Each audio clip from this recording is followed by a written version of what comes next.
जय हिंद दोस्तों। सीडीपी का क्लास हम लोग अभी देख रहे थे। हमने अगले वीडियो इसका डाल रखा है और जो बचा हुआ पाठ है हम इसमें पूरा करने की कोशिश करेंगे। लाइक और सब्सक्राइब करना ना भूलें और शेयर भी करें ताकि आपके साथ साथ और आपके दोस्त भी जुड़ सकें, हमारा सपोर्ट करें ताकि हम ये जो थ्योरी क्लास है सारा पूरा करने के बाद हम PYQ भी जल्दी से जल्दी आप लोग को यूट्यूब पर प्रोवाइड करा सकें, क्योंकि हमें ज़्यादा से ज़्यादा लोग यदि शेयर करेंगे और मेरे साथ जुड़ेंगे तभी हम क्वेश्चन यूट्यूब पे जाके और अच्छे तरह से करवा सकेंगे। कृपया करके आप लोग अपना सपोर्ट बनाए रखें, लाइक शेयर और सब्सक्राइब। चलिए आगे देखते हैं। अंत आत्मा से लोभ की दृष्टि से अमेरिकी मनोवैज्ञानिक VF स्किनर फेवरिक स्किनर का अभिप्रेरणा के संबंध में मानना है कि मोटिवेशनल नेशनल हाईवे की तरह है। जितना अच्छा मोटिवेशन होगा सक्सेस रेट उतना ही अच्छा होगा।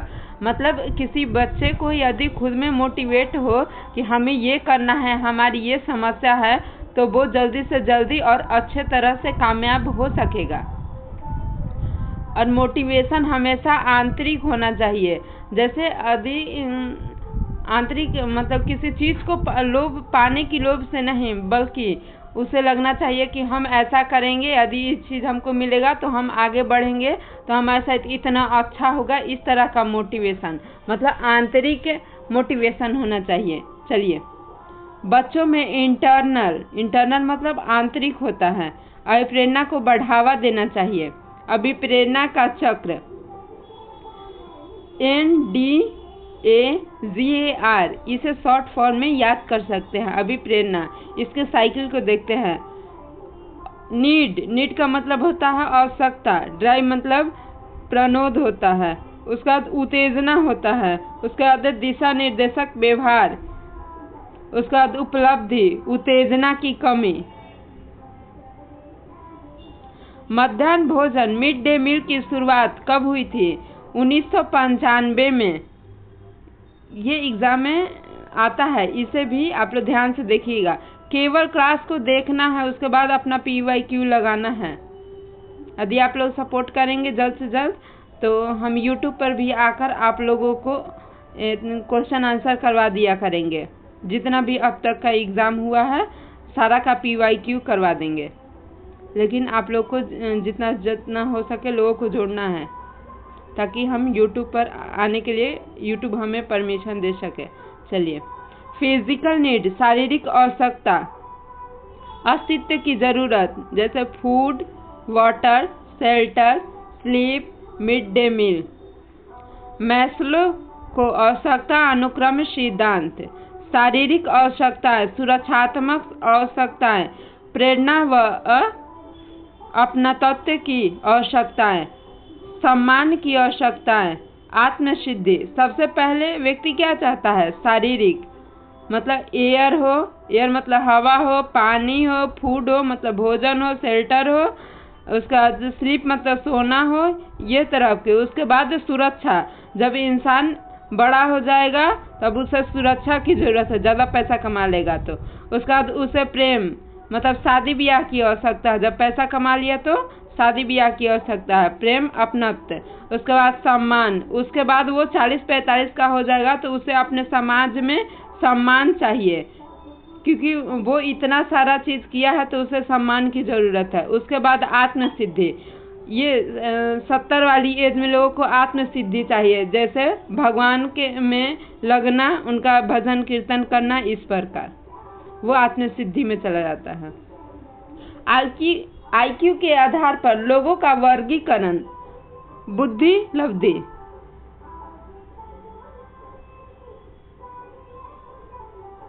इंटेलिजेंस शब्द की उत्पत्ति लैटिन भाषा से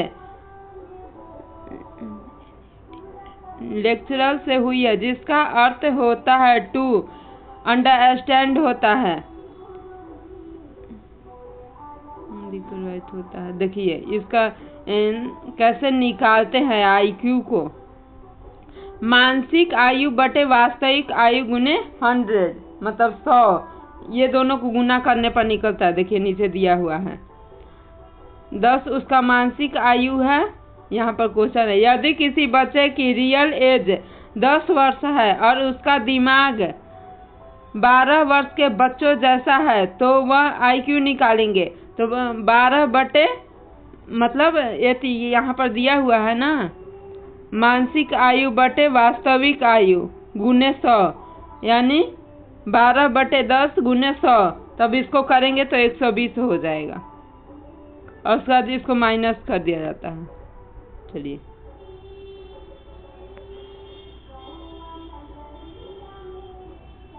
पहला परीक्षण 1905 में मेंटल एज टू कॉन्सेप्ट, ये 1908 में अल्फ्रेड बेंटन के द्वारा दिया गया था। विलियम स्टीम 1912 में IQ कॉन्सेप्ट। चलिए और इंग्लिश और हिंदी दोनों का जो है PDF है, हम टेलीग्राम पर अपना दे दिए हैं। BPSC और कॉम्पिटिटिव एग्ज़ाम करके टेलीग्राम पे है, और या तो किसी वीडियो में हमने लिंक डाल रखा है, उससे भी आप लोगों को टेलीग्राम पे लिंक मिल जाएगा। आप लोग ज़्यादा से ज़्यादा वहाँ पर भी जुड़े, क्योंकि BPSC वाले को टेलीग्राम पर ही डिस्कशन उनके साथ ही होगा। सीजन और सीटेड वालों का वीडियो मिलेगा अभी, और फिर जब अच्छे खासे बच्चे हो जाएंगे तो हम खुद YouTube पे आकर आप लोगों को क्वेश्चन आंसर करा दिया क्या देंगे हर PYQ। और लास्ट में आप लोग को एक छोटा सा ट्रिक देंगे जिसके कारण एग्ज़ाम आप लोगों का पास हो जाएगा। सृजनात्मकता और बुद्धि सकारात्मक, अर्थात हर एक हाई IQ वाला बच्चा रचनात्मक हो आवश्यक नहीं है।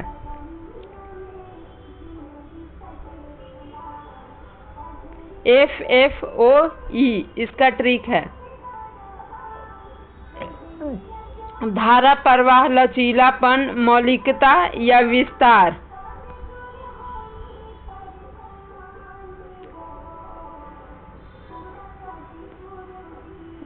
JPE ग्लैंड फॉर थिंकिंग ने 2 भागों में बांटा है, अपसारी चिंतन और अभिसारी चिंतन।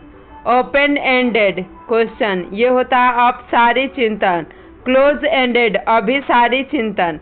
मतलब ओपन एंडेड में होता है जैसे एक क्वेश्चन के बहुत सारे सवाल हो जाते हैं, और अभिसारी में मतलब क्लोज एंडेड मतलब एक सवाल का एक ही आंसर होगा। तो हमें बच्चों से हमेशा ओपन एंडेड क्वेश्चन पूछना चाहिए, मतलब अपसारी, अभिसारी नहीं।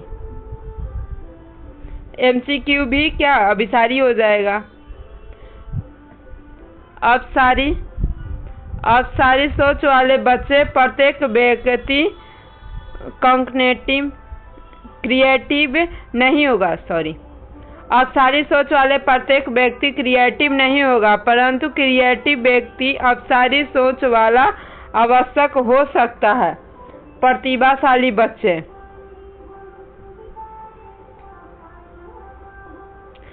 40+ IQ वाले बौद्धिक रूप से उज्ज्वल, टैलेंटेड, और उसके बाद क्रिएटिव होता है। समृद्ध पाठ्य पुस्तक की आवश्यकता होती है जिसमें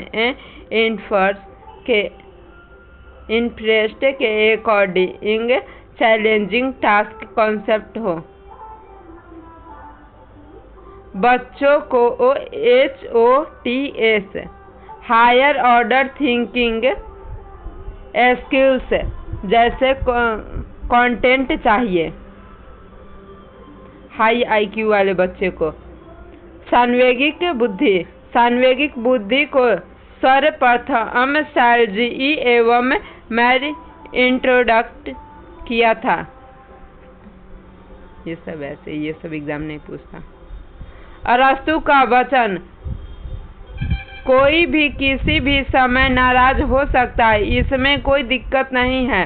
अर्थ है कि हम अपने इमोशन को कंट्रोल कर पाए और सही जगह पर सही समय पर सही तरीके से सही मात्रा में यूज कर पाए। इमोशनल इंटेलिजेंस कहते हैं।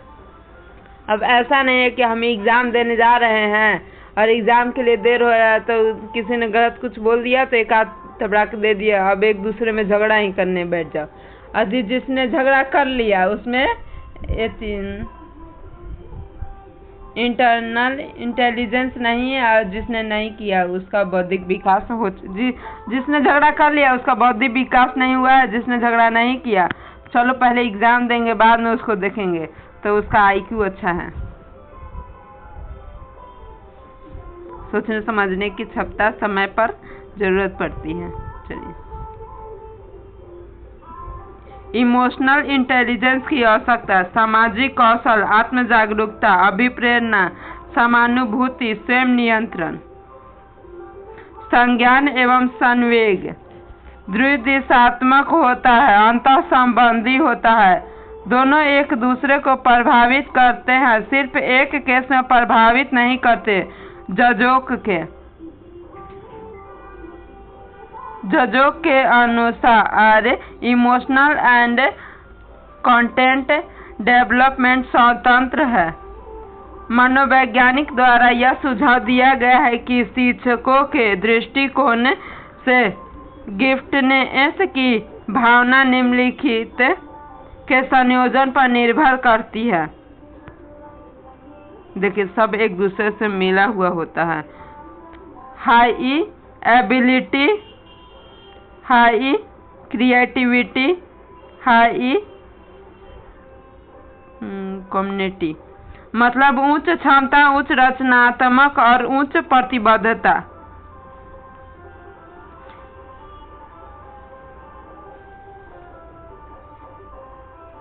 इसको ऐसे याद कर लीजिएगा, उच्च क्षमता, उच्च रचनात्मक और उच्च प्रतिबद्धता। बुद्धि का सिद्धांत: हावर्ड गार्डनर ने बुद्धि का सिद्धांत दिया। Multiple intelligence is also known as multiple dimensional intelligence. ये 8 NCERT के हिसाब से ये 8 प्रकार की हैं। बुद्धि कई प्रकार की हो सकती है, यह कोई एक क्षमता नहीं है, अर्थात अधिगम भी कई प्रकार के हो सकते हैं। बुद्धि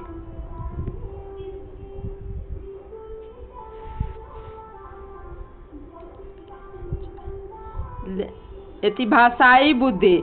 भाषाई बुद्धि उनमें होती है जो जैसे कवि हो गया, पत्रकार हो गया, इन लोगों में भाषाई बुद्धि होती है। देखिए यहाँ पर दिया हुआ है। पोएट हो गया, राइटर हो गया, जो शब्दों को बढ़ा चढ़ा के लिखते हैं। तार्किक बुद्धि, जैसे APJ अब्दुल कलाम, जो तर्क कर सकता है, गणना कर सकता है। इंजीनियर के पास हो सकता है लॉजिकल बुद्धि।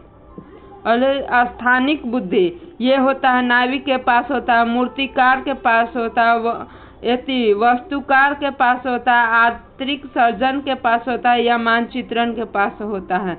जमीन को कैसे देख कर और उस पर नक्शा तैयार कर देते हैं। संगीतात्मक बुद्धि, ये संगीत से संबंधित है। उत्पाद सृजन करना, परिवर्तन करना, ये जैसे लता मंगेशकर जी हो या सन्नी निगम। बॉडी कॉन्टेक्टली, मतलब शारीरिक बुद्धि, ये हो जाएगा जैसे खिलाड़ी हो गए या जैसे विराट कोहली हो गए, ये खिलाड़ी हो गए, डांसर लोग हो गए, ये सब बॉडी कॉन्टेक्ट में आ जाएगा, शारीरिक। अब हो जाएगा अंतः व्यक्तित्व। इंटरपर्सनल और इंट्रापर्सनल में लोग हमेशा कंफ्यूज होते हैं। इंटरपर्सनल मतलब अंतः व्यक्तित्व, जो दूसरे की मनोभाव को समझता है उसे अंतः व्यक्तित्व कहते हैं। जैसे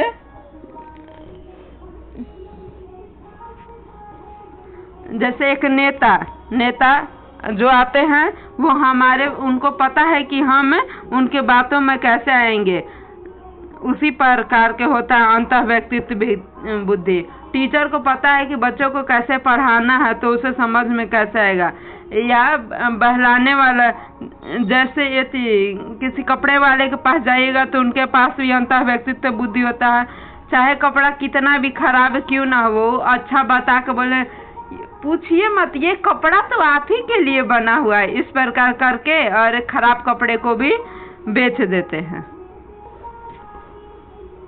चलिए अब इंटरपर्सनल अंतः व्यक्तित्व मतलब जैसे ये हो गए महात्मा बुद्ध हो गए या जैन मुनि हो गए या ऋषि मुनि, ये लोग जो अपनी अंतर आत्मा को समझे उसे अंतः व्यक्तित्व बोलते हैं। इंटरपर्सनल, इंटर और इंट्रा दोनों में लोगों को कंफ्यूज होता है। प्रकृतात्मक बुद्धि, मतलब किसान जो खेतों से जुड़ा हुआ है।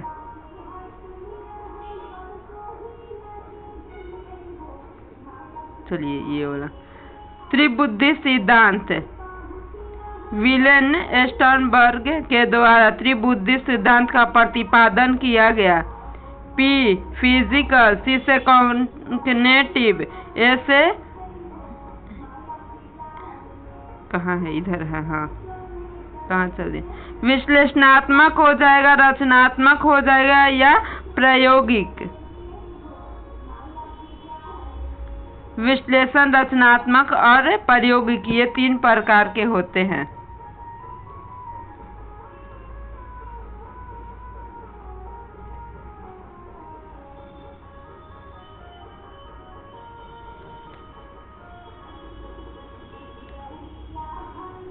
SPNVWMR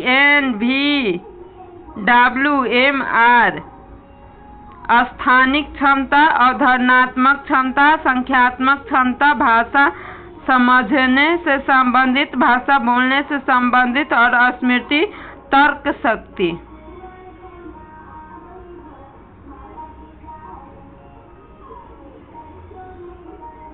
पियाजे का असंज्ञानात्मक सिद्धांत, संज्ञानात्मक सिद्धांत, बौद्धिक सिद्धांत। उन्होंने बच्चों को सक्रिय निर्माता कहा। किसने कहा? पियाजे चाचा। ज्ञान के सक्रिय निर्माता हैं, बच्चे नन्हे वैज्ञानिक हैं, पियाजे चाचा ने कहा।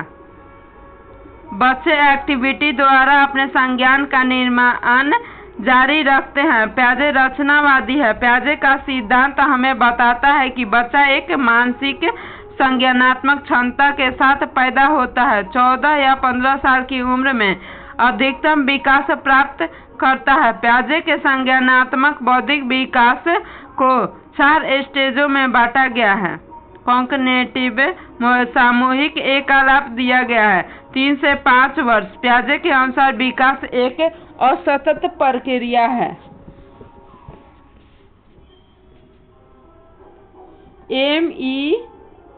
MESE मतलब परिपक्वता, अनुभव, सामाजिक अंतःक्रिया एवं संतुलन।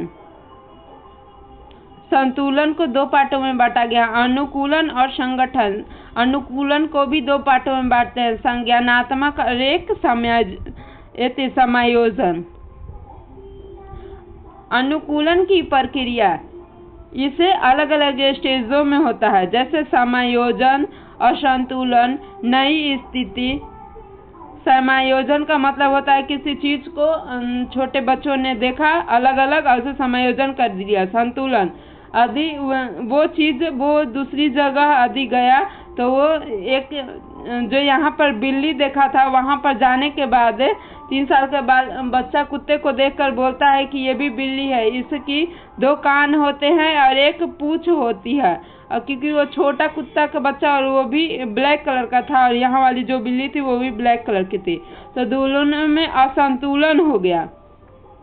बोली से पता चला कि वो तो कुछ और, बिल्ली म्याऊ म्याऊ बोल रही थी या कुत्ता भो भो कर रहा था, तो दोनों में असंतुलन हो गया। उसके बाद नई स्थिति आई, उसके बाद संतुलन हुआ, नई स्थिति आई कि नहीं बिल्ली जो है म्याऊ म्याऊ का, उसके बाद संतुलन हो जाएगा, दोनों का समायोजन, उसके बाद जोड़ने के बाद आत्मसात हो जाएगा। पियाजे के अनुसार संज्ञानात्मक विकास की 4 अवस्थाएं होती है। कौन सा? SPCF, फिजिकल नहीं, सेंसरी मोटर स्किल 0 से 2 वर्ष, जिसे हिंदी में संवेगिक पेशीय अवस्था बोलते हैं। प्री ऑपरेशनल स्टेज 2 से 7 वर्ष, जिसे पूर्व संक्रियात्मक अवस्था कहते हैं। तीसरा कॉन्क्रीट ऑपरेशनल स्टेज, ये 7 से 11 वर्ष होता है, जिसे मूर्त संक्रियात्मक अवस्था बोलते हैं। फोर्थ हो जाएगा फॉर्मल ऑपरेशनल स्टेज, 11 से 15 साल होता है, औपचारिक संक्रिय अवस्था। 0 से 2 वर्ष गत्यात्मक अवस्था, इंद्रियात्मक अवस्था, संवेदी पेशीय अवस्था। जन्म से 2 वर्ष की आयु। वस्तु अस्थायित्व, object permanence, out of stage our mind, मतलब ये जो 2 साल 0 से 2 वर्ष का बच्चा है, यदि उसके सामने कोई चीज रख दी जाए तो वो हटाने के बाद रोता है, किंतु कुछ समय के बाद उसे हटा दिया जाए तो वह फिर जैसे दिमाग से हटा है और वो भी उसे भी भूल जाता है। विलंबित अनुकलन, लक्ष्य निर्देशित व्यवहार, बच्चे की इंद्रिय ही शिक्षक होते हैं। इस अवस्था में 0 से 2 वर्ष के बच्चा कैसे अंगुली पकड़ लेता है या रोना है तो वो अपने ज्ञान इंद्रियों के माध्यम से ही करता है। जैसे उसे कुछ खाने पीने के लिए चाहिए तो वो पैर के अंगूठे या हाथ के अंगूठे को चूसना चालू कर देता है, तो वो अपने ज्ञान इंद्रियों के माध्यम से अपने बात को कहता है। इस अवस्था में बच्चा हाथों व आँखों से सोचता है, अर्थात अपनी ज्ञानेंद्रियों से दुनिया की समझ विकसित करता है।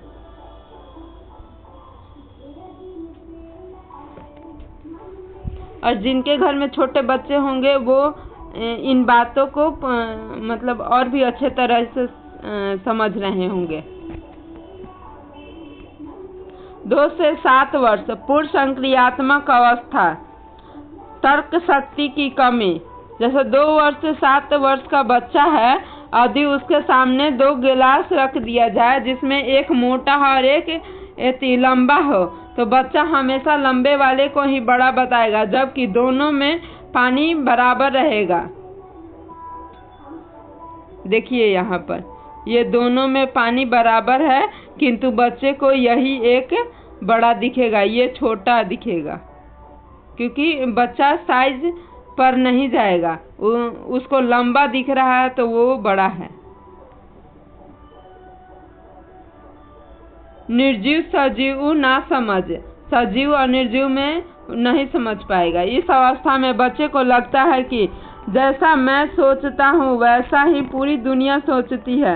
यदि बच्चे को कोई चीज चाहिए और उसने अपने घर में किसी को बोला, तो वो चाहे उसके बड़े घरवाल मतलब उसकी माँ ही है, वो कितनी भी गुस्सा में हो, उनका भले मतलब कोई चीज गुम हो गया हो या बच्चे का खिलौना टूट गया हो, तो बच्चा ये नहीं समझेगा कि उसकी माँ का कोई सामान गुम हो गया है, बल्कि बच्चे को लगेगा कि मेरा खिलौना टूट गया है, वो इसको लेकर रोएगा।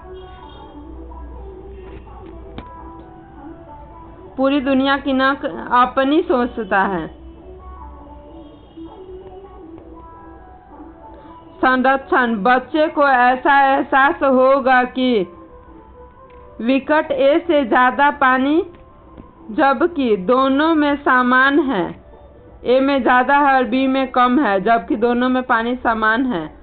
केंद्रीकरण, अब 7 से 11 वर्ष मूर्त संक्रियात्मक अवस्था। मूर्त मतलब जो चीजें दिखती है, सामने होती है, उसी को मूर्त बोलते हैं। मूर्त चीजों के प्रति तर्क शक्ति का ज्ञान होना। वस्तु का वर्गीकरण मतलब चीजों को एक साइज शेप में बांट लिया करेगा। यदि उसको कलर बोला गया तो सारे कलर को एक सेट में लगा सकता है। वस्तु का संरक्षण, वस्तुओं को सजाना बढ़ते घटते क्रम में, ये सब 7 से 11 वर्ष में जान जाता है। विकेंद्रीकरण कर सकता है।